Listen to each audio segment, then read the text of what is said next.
Welcome to the fourth video in the series Nodes on 1Cademy.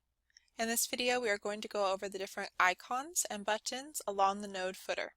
First, on the far left you will see the top contributor or proposer of the node. Next to the profile picture is an icon that shows the node type.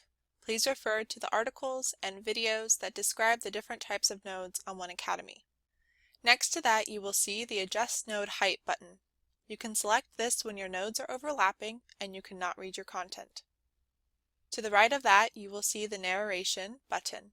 Select this to have the node content read out loud for you. Moving on to the Version History button.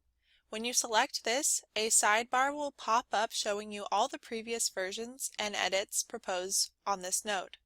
You can also see when the last edit was made here on the button. Pencil button will allow you to edit this content directly or add a child node. The number next to the pencil indicates how many different proposed edits have been made to this node. Next, you will see the Tags and Citations button. If you click this, you will be able to see the references and the different tags associated with this node. To the right of that, you will see the Downvote button. If you find that this node is not organized properly, inaccurate, or unhelpful, you can vote to delete it.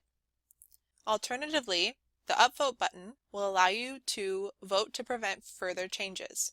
You should use this for nodes that you find helpful. The next button allows you to bookmark this node for later use. Next, you can use this button to mark the node as studied. This is a great way to track your progress as you navigate through the map. And finally, you can click this button to view the parents and children of this node. Please refer to the help articles for more information on each of these individual features.